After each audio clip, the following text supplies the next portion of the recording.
Space Quest 2, released in 1987, second in the series. This was actually both a fun and annoying game. I think I first played it when I got into college in 1993. And if you're unfamiliar with how this game quote works,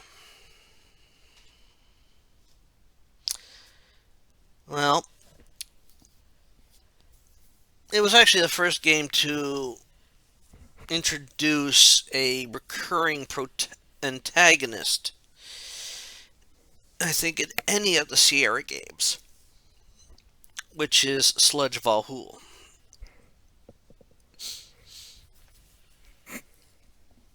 No, actually, come to think of it, Sludge was second of all recurring antagonists in the series. Any series on Sierra, but Sludge was the recurring antagonist in the Space Quest franchise. See, Sludge was the one behind the whole incident that happened in Space Quest 1. And obviously, he's not too thrilled that a janitor. Well, he's not too thrilled somebody thwarted his plans, but a janitor? Well, there was a comic apparently that came with an official copy of the game that gave you what happened between the two games. And this one actually takes place in 3 different locations. First is Orbital Platform, I think. Is that on Orbital Platform number 4, I believe, or 9? One of the 2 numbers. I could even be wrong on that. To which Roger is, quote, a janitor once again.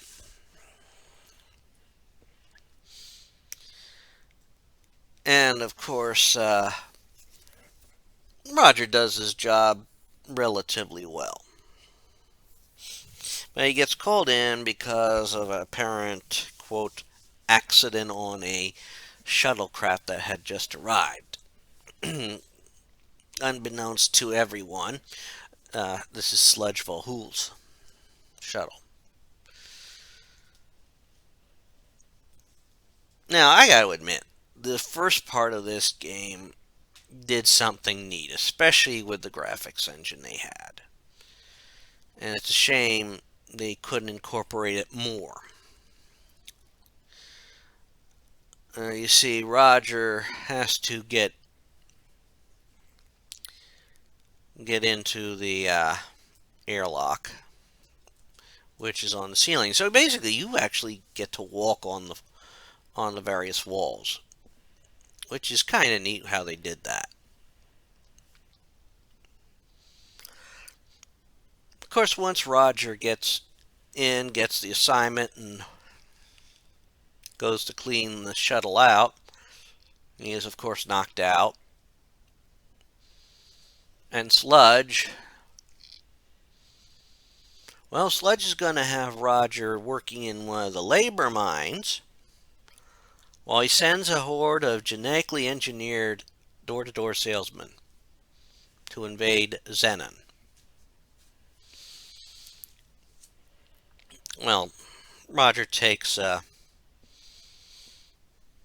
obviously takes a exception to this, and obviously he has to maneuver on.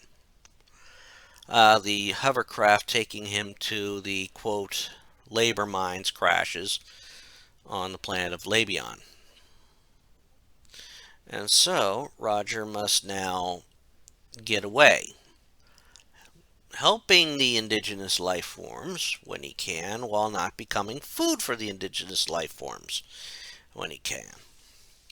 So this game, of course, follows the Sierra notion of grab everything you can, because once you move on to the next area, you're not getting another chance at, and are screwed.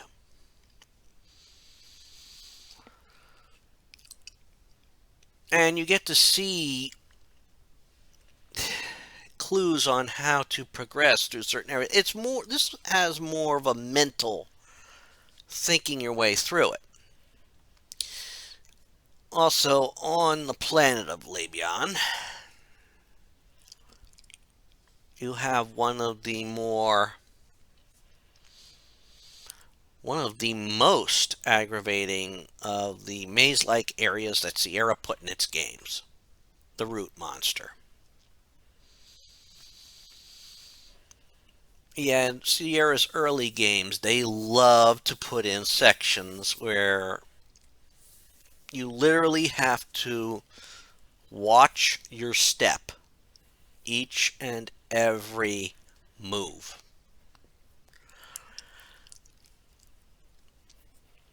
Because if you touch even one, quote, vine, you're dead.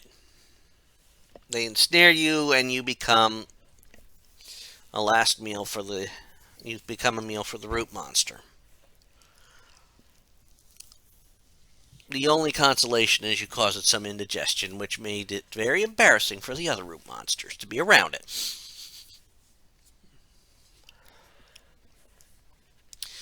And of course, now you throughout. I mean, the jungle area can be divided into sections. There are less arcade-like sections in this one. The only one is swinging to avoid this giant beast, and there are more quote timing-like ones.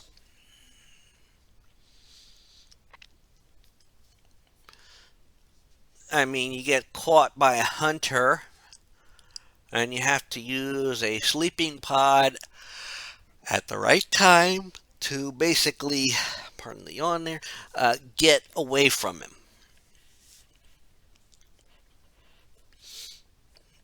Now, of course, once you go through all that, I think you're climbing through some caves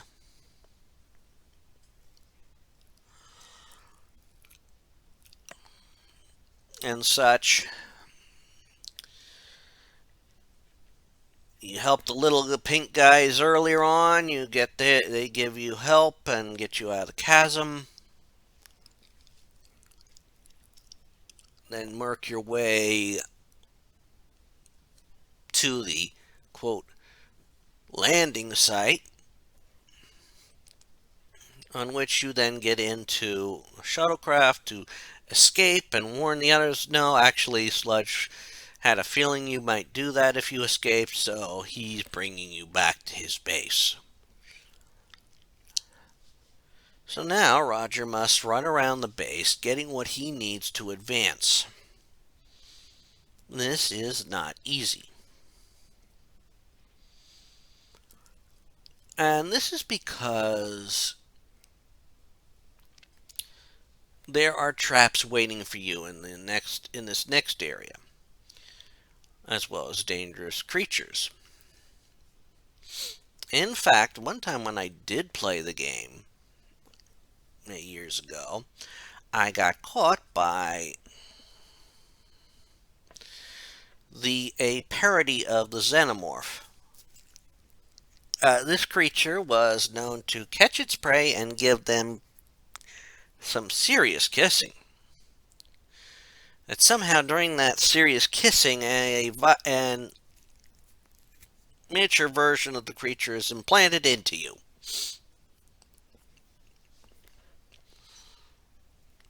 Which you're doomed to die, but you can keep playing. I honestly don't think you could get through the game with once you're caught by it. I got almost to the end after having that happen. But you're trying to get everything you need because you go the wrong way at the wrong time. You're obviously walk into a trap and get killed, which is a standard for Sierra games, I swear.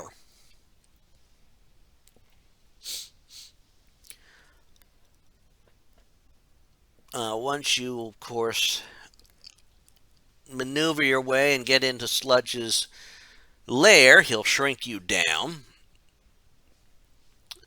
And then you have to, quote, carefully maneuver, get out of the glass jar you're put in, and do everything you can to, quote, stop him.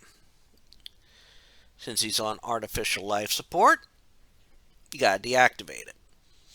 You then have to deactivate the salesman before they can take off. And then you have to escape the asteroid before it goes kablooey.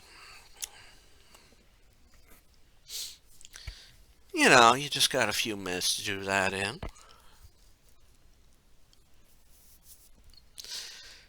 Of course, the trick is, of course, getting to the escape pod,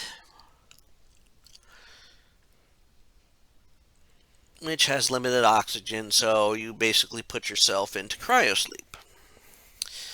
Thus, moving on to the next title after this. But it ends in a way reminiscent of Alien, i.e. in the sleep tube. So you don't know how long you're going to be in that sleep tube between 2 and 3. But yeah, this game was more of a this was more more puzzle oriented than it was action oriented, which in some ways is a plus. Not many, quote, arcade type sections, which I think was actually a plus for this. Of course, many people remember the aggravating root monster maze. And this did have a good amount. It did have some humorous jokes on the sci-fi genre. Uh, Fuhal's goons look like the apes from Planet of the Apes. I'm not talking about the more recent, the 2000s one, but actually the ones done at the end of the 60s, early beginning of the 70s. And of course, the Alien references.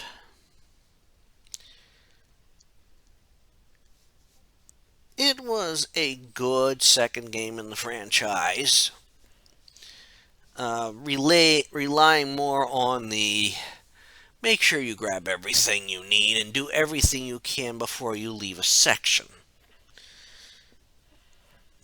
Because some Sierra games were very notorious for you forget something, you don't do something, you're screwed. Now, this was, of course, the second and last game of Space Quest to be done with the, I believe they called it the Adventure Game Interpreter, which was a more text parser thing. And of course, it also worked with a slight difficulty because these games, when you did these games and used the text parser, you had to have the game didn't freeze when you typed in a command like some of their what their later games would do. No, you kept moving. So you really had to be aware of what you were doing. Of course, by the end of the game, of course, you have to admit they did do a little bit better in details for some of these. I mean, you get more close-ups of characters in this one, so you can get a general feel for how your characters look. And, of course, just like the first game, you could name your character. So you didn't have to be, quote, Roger Wilco, but this is the last installment this option is in. Because after that, all the rest of the games, he remains named. But this game had its benefits. I think the ending leaves some things open for interpretation or open for it's sort of ambiguous at best. I mean, you've succeeded at defeating Vuhal, but you're going into cryo sleep, and who knows how long you're going to be in that cryo sleep. Plain and simple.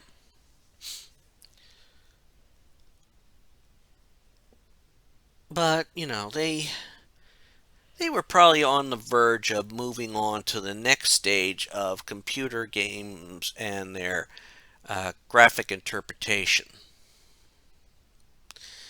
With the Sierra, uh, I think they called it SGI or SCI or Sierra Creative Interpreter or something like that. That's what basically starts with the next game in the franchise, which is also the will be the only game in the franchise to use that. However, when it comes to Space Quest 2, very good game. Can be frustrating at times, but it was a very good second entry into the series. The ending left things open in a creative way so they could continue on with whatever adventures he was going to have. Was he going to have or were we going to have recurring enemies? Very possible.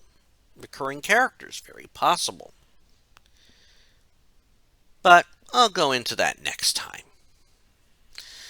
I do thank you for listening, and until next time, have a good one.